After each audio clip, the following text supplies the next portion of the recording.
So class 12th chemistry last class में हमने properties of colloidal solution start किया था, है ना। तो इसमें मैंने आपको टिंडल इफेक्ट बता दिया था। पहले कोलैगेटिव प्रॉपर्टीज़ हमने पढ़े थे, इसके बाद मैंने आपको टिंडल इफेक्ट पढ़ाया था। अब टिंडल इफेक्ट में मैंने आपको दो कंडीशंस बताया था जिस पे टिंडल इफेक्ट मतलब आप देख सकते हो, ऑब्जर्व कर सकते हो। What are the two conditions that are the diameter of the first one, that the diameter of the dispersed particle is not much smaller than the wavelength of the light used. मतलब कि जो diameter होता है dispersed particle का वो ज़्यादा नहीं होना चाहिए वेवलेंथ से, बता रहा है ना, तभी हम इस इफेक्ट को देख पाएंगे। Second, the refractive index of the disperse phase and dispersion medium differ greatly in magnitude. और जो डिस्पर्स फेज और डिस्पर्जन मीडियम का रिफ्रैक्टिव इंडेक्स है, ये बहुत इनके बीच में अंतर रहना चाहिए, ठीक है ना, इनके मैग्नीट्यूड में डिफरेंस रहना चाहिए थोड़ा सा, तभी हमें टिंडल इफेक्ट ऑब्जर्व करने को ईजिली मिलेगा। नाउ आगे लिखा है कि Tyndall effect is used to distinguish between a colloidal and a true solution. Sigmodi in 1903 used Tyndall's effect to set up an apparatus known as ultra microscope। कि Tyndall effect का इस्तेमाल क्यों होता है कि इससे हम कोलाइडल और ट्रू सॉल्यूशन के बीच के अंतर को हम समझ पाते हैं। और सिग्मोडी नाम के एक साइंटिस्ट है जिन्होंने 1903 में टिंडल इफेक्ट का यूज़ करके एक सेटअप तैयार किया था, एक apparatus बनाया था जिसे हमने कहा था ultra microscope. An intense beam of light is focused on the colloidal solution containing in a glass vessel, and the focus of light is then observed with a microscope at right angle to the beam. Individual colloidal particles appear as bright stars against a dark background. Ultra microscope does not render the actual colloidal particles visible, but only observe the light scattered by them. Thus, ultra microscope does not provide any information about the size and shape of colloidal particles. So, colloidal Tyndall effect की जो मैंने अभी आपको basic definition आपको बताई थी और किस तरीके से टिंडल इफेक्ट मतलब होता है ना, वो मैंने आपको बताया था। तो सेम उसी ही फिनोमिना को यूज़ करके जिग्मॉडी ने 1903 में अल्ट्रा माइक्रोस्कोप को सेटअप किया था, और उसमें भी उन्होंने इसी मेथड का यूज़ करके टिंडल इफेक्ट को इन्होंने ऑब्जर्व किया था। और इन्होंने लास्ट में एक लाइन लिखी है कि जो ultra microscope does not provide any information about the size and shape of colloidal particle. तो बहुत इंपॉर्टेंट लाइन है कि जो लाइन है कि अल्ट्रा माइक्रोस्कोप जो है, ultra microscope does not provide, मतलब ये कोई भी ऐसी इन्फॉर्मेशन प्रोवाइड नहीं करता। मतलब कैसी information? About the size and the shape of colloidal particle, कि आपका कोलाइडल पार्टिकल किस शेप का है या फिर आपके कोलाइडल पार्टिकल का साइज कितना है। तो ये अल्ट्रा माइक्रोस्कोप हमें इसकी इन्फॉर्मेशन नहीं देता है। थर्ड प्रॉपर्टी है, मतलब प्रॉपर्टी वो है कलर। जो तो इसमें क्या लिखा है कि जो the colour of colloidal solutions depend on the wavelength of light scattered by the dispersed particle. मतलब कोलाइडल सॉल्यूशन का जो कलर है वो डिपेंड करता है लाइट की वेवलेंथ पर, है ना, जो स्कैटर्ड हो रही है डिस्पर्स्ड पार्टिकल में, राइट। अगर मान लीजिए कोई पार्टिकल की वेवलेंथ, मान लीजिए अगर रेड कलर की है, मान लीजिए रेड कलर को ज़्यादा वो दे रही प्रेफरेंस, तो आपका कोलाइड डिस्पर्स पार्टिकल जो है स्कैटर्ड करेगी लाइट को, वो भी रेड कलर में आपको ऑब्जर्व करने को दिखेगा टिंडल इफेक्ट वहाँ पे। The wavelength of light further depend on the size and nature of particle. तो यहाँ पे भी जो वेवलेंथ ऑफ लाइट है वो डिपेंड करेगी साइज और नेचर ऑफ पार्टिकल पे। The color of colloidal solution also change with the manner in which the observer receives the light। जो कलर है कोलाइडल सॉल्यूशन का वो भी चेंज होगा जैसे जैसे ऑब्जर्व लाइट को रिसीव करेगा, मीन्स, है ना। फॉर एग्जांपल, एक एग्जांपल से हम समझेंगे इसे इजीली कि a mixture of milk and water appear blue when view by the reflect light. कि दूध और पानी का जो मिक्सचर है ये ब्लू कलर का दिखेगा, कब? जब हम इसे रिफ्लेक्टेड लाइट के थ्रू देखेंगे, viewed by the reflected light. And red कब दिखेगा? When viewed by the transmitted light. तो इससे हम समझ सकते हैं कि यहाँ पे एंगल चेंज होने की वजह से हमें कलर देखने को मिलेगा एक्चुअली में। तो अगर मिल्क और वाटर का एक मिक्सचर है जो कि ब्लू कलर का दिख रहा है, तो वो कब दिखेगा? जब हम उसे रिफ्रैक्टिव लाइट के थ्रू देखेंगे। मतलब नेचर ऑफ लाइट पे भी डिपेंड करता है, वेवलेंथ ऑफ लाइट पे, है ना। और वहीं इसका कलर रेड कब दिखेगा? जब हम इसे ट्रांसमिटेड लाइट के थ्रू देखेंगे इस सॉल्यूशन को। Finest gold sol is red in colour as the size of particle increases. जो फाइनेस्ट गोल्ड सॉल रहता है उसका कलर रेड होता है क्योंकि उसमें पार्टिकल का साइज बढ़ते जाता है, राइट। नेक्स्ट लिखा है कि इट अपीयर पर्पल, और ये पर्पल दिखता है कब? It appear purple then blue and finally golden. शुरुआत में पर्पल दिखता है, फिर ब्लू, एंड फाइनली ये गोल्डन कलर का हो जाता है। फोर्थ है ब्राउनियन मूवमेंट। ये बहुत इंपॉर्टेंट है बोर्ड एग्जाम्स के लिए बेसिस पे, क्योंकि कई एग्जाम में यहाँ से क्वेश्चन बनते हैं, ब्राउनियन मूवमेंट एक्सप्लेन करने के लिए आता है। सो ब्राउनियन मूवमेंट यहाँ पे आपको समझना इंपॉर्टेंट है, बहुत ज़रूरी है। तो Brownian movement has been explained to be due to the unbalanced bombardment of the particle by the molecules of dispersion medium। Brownian sorry मैंने एक पैराग्राफ मिस कर दिया था। सो ब्राउनियन मूवमेंट क्या कहता है कि when a colloidal solution are viewed under a powerful ultra microscope the colloidal particle appear to be in a state of continuous zigzag motion all over the field of view. कि जब colloidal solution को हम एक powerful ultra microscope के through देखेंगे तो जो colloidal particles है उस कोलाइडल सॉल्यूशन के वो कैसे दिखेंगे, in a state of continuous zigzag movement, मतलब वो zigzag मूवमेंट कंटिन्यू करते हुए हमें दिखेंगे all over the field of view, जितना भी हमारा व्यू रहेगा उसके इर्द गिर्द। This motion was first observe by the British botanist Robert Brown. और इस मोशन को सबसे पहले किसने देखा था, ब्रिटिश के बोटेनिस्ट जिनका नाम है रॉबर्ट ब्राउन, इसलिए इसका नाम ब्राउनियन मूवमेंट पड़ा। This motion is independent of the nature of colloid but depend on the size of particle. ये जो है मोशन है ये नेचर ऑफ कोलाइड पे इंडिपेंडेंट रहता है, मतलब उससे डिपेंड नहीं करता, बट डिपेंड किस पे करता है, ये पार्टिकल के साइज पर और विस्कोसिटी पे, सॉल्यूशन की विस्कोसिटी पर। स्मॉलर द साइज, मतलब जितना छोटा साइज होगा और जितनी कम विस्कोसिटी होगी उतना ज़्यादा मोशन होगा, और जितना ज़्यादा साइज होगा और जितनी ज़्यादा विस्कोसिटी होगी उतना स्लो मोशन होगा, Brownian motion. So Brownian movement has been explained to be due to the unbalanced bombardment of the particle by the molecules of dispersion medium। तो Brownian movement एक्चुअली में क्या है, इसे एक्सप्लेन किया जा सकता है एक unbalance bombardment of the particle by the molecules of dispersion medium, मतलब डिस्पर्शन मीडियम के जो कारण जो मॉलिक्यूल्स रहते हैं उनका अनबैलेंस बॉम्बार्डमेंट होता है, मतलब कंटिन्यूस उनका मूवमेंट होना, जिगजैग है ना, डिस्टर्बिंग मूवमेंट बोल सकते हैं जिसे हम।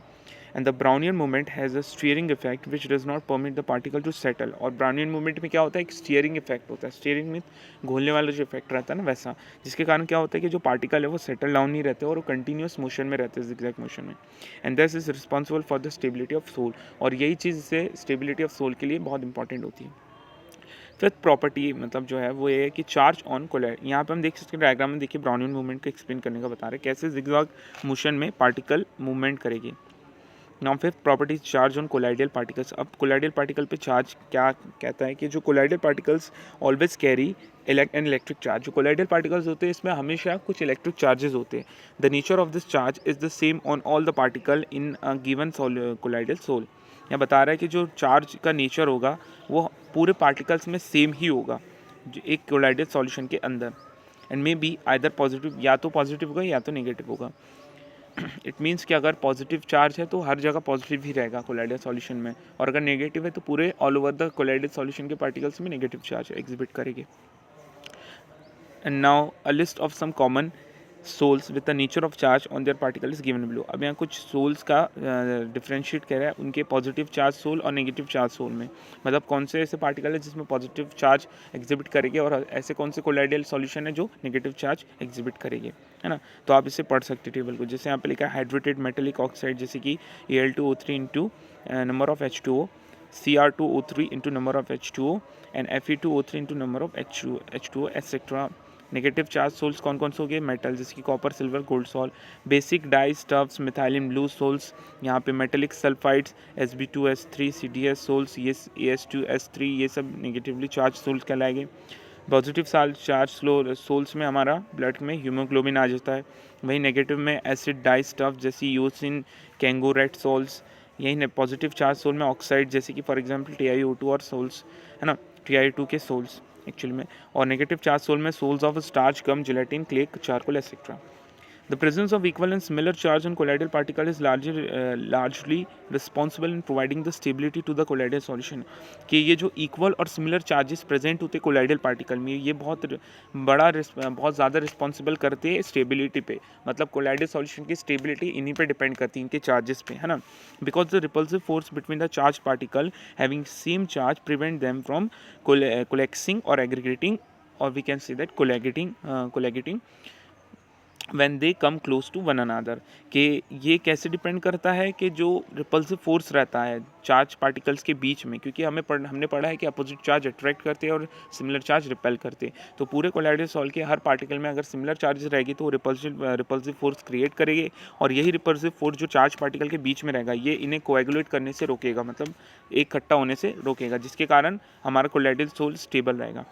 The charge on the sol particle is due to one और मोर रीज़न, मतलब जो चार्ज होता है कोलाइडल सॉल्यूशन में वो एक या एक से ज़्यादा रीज़न के पे भी डिपेंड करता है। फॉर एग्जांपल जैसे कि due to the electron capture by the sol particle, कुछ इलेक्ट्रॉन जो कि कैप्चर हो जाते हैं सोल पार्टिकल के थ्रू ड्यूरिंग इलेक्ट्रो डिस्पर्जन के समय मेटल्स के, और due to the preferential absorption of ions from solution, और आयंस क्या कुछ प्रेफरेंशियल मतलब कुछ खास तरह के जो रहते एब्जॉर्प्शन, आयंस का एब्जॉर्प्शन होना है ना सोल्स के द्वारा, तो वो भी डिपेंड करता है कहीं ना कहीं सॉरी।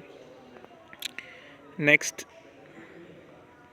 हाँ आगे क्या लिखा है, and the development of charge on sol particle, sorry एक लाइन में स्किप कर गया, सॉल्यूशन और due to the formation of electrical double layer, और इलेक्ट्रिकल डबल लेयर के फॉर्मेशन के कारण भी हो सकता है।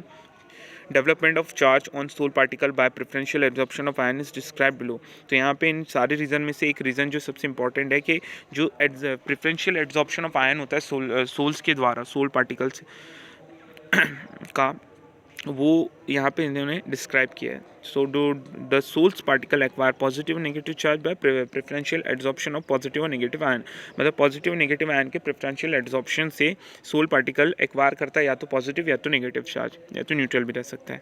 When two or more ions are present in the dispersion medium, मतलब डिस्पर्जन मीडियम में अगर दो या दो से ज़्यादा आयंस प्रेजेंट हो तो preferential absorption of the ion common to all common colloidal particle, जो तब उस कंडीशन में जो प्रेफरेंशियल एब्जॉर्प्शन होगा आयन का वो हर जगह सारे कोलाइडल पार्टिकल्स में कॉमन होगा, राइट।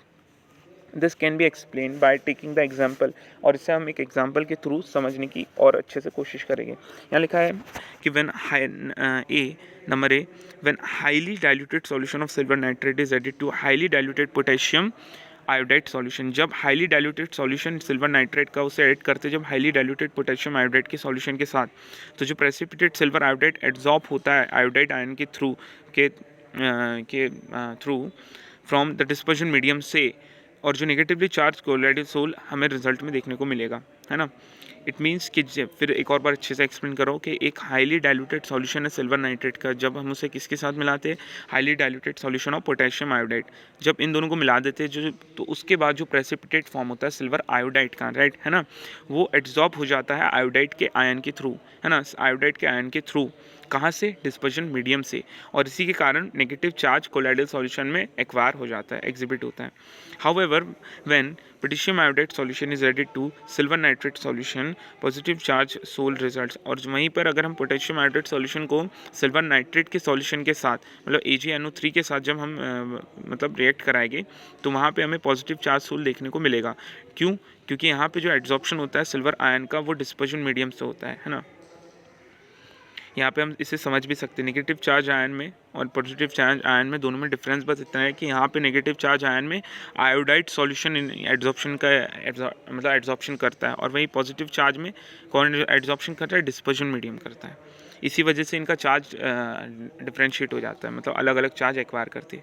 नेक्स्ट लिखा है in FeCl3 is if FeCl3 is added to the excess of hot water, मतलब जब गर्म बहुत ज़्यादा गर्म पानी में फेरिक क्लोराइड को, है ना, FeCl3 को जब मिलाएंगे तो वो जो पॉजिटिव चार्ज सोल है हाइड्रेटेड फेरिक ऑक्साइड का वो फॉर्म होगा due to the absorption of Fe3+ ion. And however when ferric chloride is added to NaOH solution a negative charge sol is obtained with the adsorption of OH- ion। यहाँ भी वही condition है same.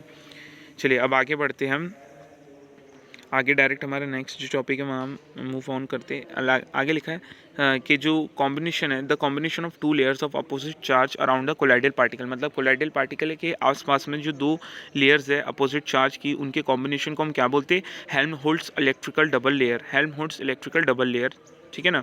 इसे याद रखिए, कई बार पूछ लेता है 2 मार्क्स के लिए question. According to modern views के हिसाब से जो फर्स्ट लेयर आयंस है वो is firmly held and is termed fix layer, while the second layer is mobile which is termed diffuse layer. यहाँ बता रहा है कि जो मॉडर्न व्यूज़ के हिसाब से जो फर्स्ट लेयर ऑफ आयंस होते हैं वो फ्रेमली हेल्ड रहते और जो and is termed fix layer, और उन्होंने क्या नाम दिया गया, फिक्स लेयर, मतलब वो वहाँ पे फिक्स्ड हो जाते हैं। फर्स्ट लेयर ऑफ आयन की जो फर्स्ट लेयर है वहीं पर फिक्स रहती है, और जो सेकंड लेयर है वो मोबाइल रहती है। मोबाइल मीन्स इधर से उधर ट्रांसफर हो सकती है, और इसे हम डिफ्यूज लेयर कहेंगे। 2 तरह की लेयर होती है, एक होती है फिक्स लेयर, एक होती है डिफ्यूज लेयर। फिक्स लेयर क्या होती है, ये वो लेयर होती है आयंस की जो कि फ्रेमली हेल्ड रहती है, मतलब एक जगह पे टिकी रहती है। इसीलिए इसे क्या नाम दिया गया है, फिक्स लेयर। और वहीं सेकेंड लेयर कौन सी होती है, mobile layer. Mobile layer means mobile का प्रॉपर्टी को शो करती है। मोबाइल मीन्स यहाँ पे सेल फोन नहीं है, या मोबाइल का मतलब है कि वो मूव ऑन करेगी, कहीं पर भी मूव ऑन कर सकती है ना, इसलिए इसका नाम दिया है डिफ्यूज लेयर। यहाँ पे हम इससे देख सकते हैं डिफ्यूज लेयर की कैसे ये मूव ऑन कर सकती है, मतलब अलग अलग इनका कोई फिक्स्ड पोजीशन नहीं है। वहीं फिक्स लेयर को देखिए आप, एक सीक्वेंस और एक सीरीज में अरेंज है ना, तो दोनों का डिफरेंस आप समझ सकते हैं। आगे देखिएगा हम next, if two particle of an insoluble material precipitate, मतलब दो पार्टिकल जो कि इनसॉल्युबल मटेरियल के हो, मतलब एक दूसरे से सॉल्युबल ना हो, जिसे हम प्रेसिपिटेट भी बोलते हैं, do not have double layer, इनमें डबल लेयर नहीं होती है ना, they can come close enough and attractive van der Waals forces pull them together, ये एक दूसरे के बहुत क्लोज आती है और इनके बीच में जो वंडरवॉल फोर्स रहता है वो उन्हें एक दूसरे की तरफ पुल करता है ना। When particle possess double layer as shown in figure 5.13, the overall effect is that particle repel each other at a large distance of separation। कि क्या होता है जब particles रहते हैं, when particle possess double layer, जब double layer की possess करते हैं तो जो overall effect होता है particle का वो repel करता है ना, repel each other, एक दूसरे को repel करता है एक large distance, जिसके कारण due to a large distance of separation, मतलब जो डिस्टेंस है उनके बीच का सेपरेशन है उसके कारण वो रिपेल कर देता है। The repulsion prevents them close approach, और यही रिपल्शन इन्हें एक दूसरे के पास आने से रोकता है और यहीं पर ही एग्रीगेशन नहीं होता है कोलाइडेड सॉल्यूशन में। They remain disperse and colloidal, our colloid is stabilized, तो इस तरीके से हमारा कोलाइड स्टेबलाइज रहता है, ठीक है ना, due to repulsion of between the two colloidal particles. The addition of more electrolyte to sol suppress the diffused double layer and reduce the zeta potential, कि जो एडिशन है, जितना ज़्यादा हम एडिशन करेंगे इलेक्ट्रोलाइट्स का सोल में, ये सप्रेस कर देता है डिफ्यूज डबल लेयर को और रिड्यूस कर देता है जीटा पोटेंशियल को। This increased electrostatic repulsion and between the particles to a largest extent, और ये क्या करता है, इलेक्ट्रोस्टैटिक रिपल्शन को कम कर देता है पार्टिकल्स के बीच में बहुत हद तक, और कोलाइडियल प्रेसिपिटेट को भी दूर बनने से रोक लेता है ना।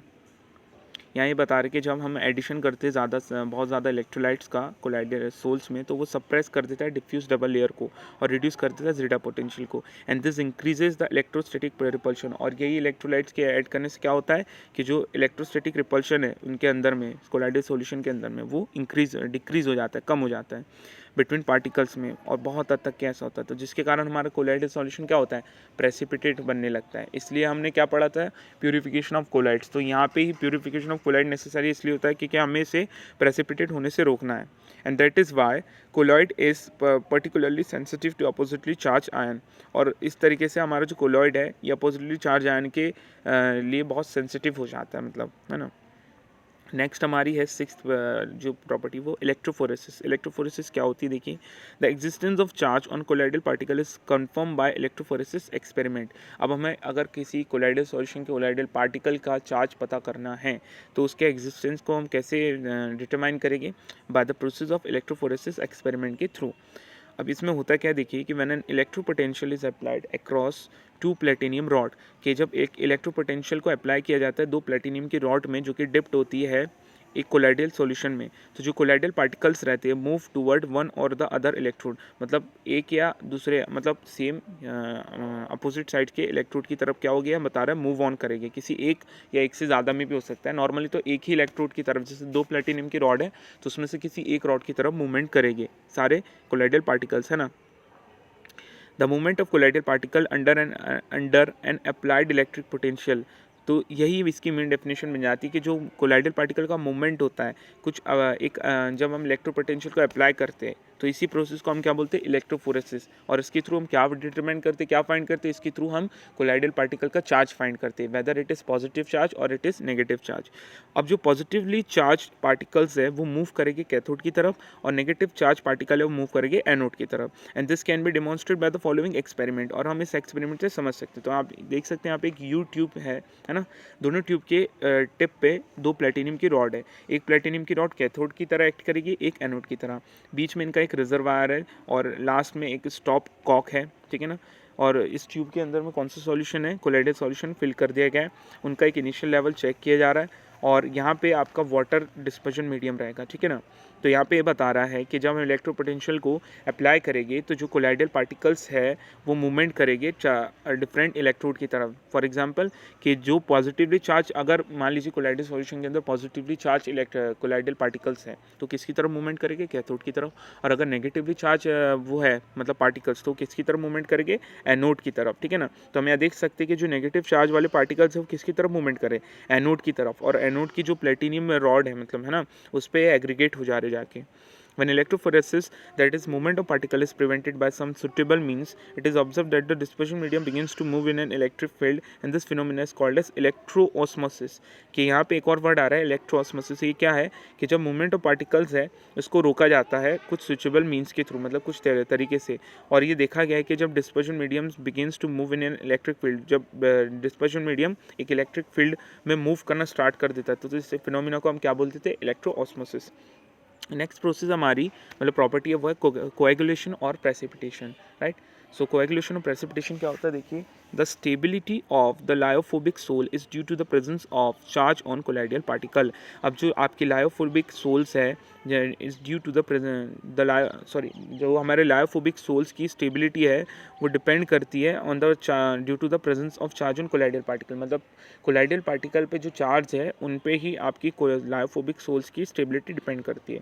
If somehow the charge is remove, और किसी भी तरीके से अगर हमने चार्ज को हटा दिया तो जो पार्टिकल्स है will come nearer to each other. तो पार्टिकल क्या होंगे, एक दूसरे की तरफ आने लगेंगे और क्या करेंगे, एग्रीगेट होने लगेंगे, मतलब कोएगुलेट, जमने लगेंगे। And settle down under the force of gravity, और फोर्स ऑफ ग्रेविटी के अंडर में वो सेटल डाउन हो जाएंगे। ठीक है ना। तो आज की क्लास में आपके लिए इतना ही। कल हम इसके आगे की प्रोसेस को एक्सप्लेन करके अच्छे से समझेंगे। Thank you.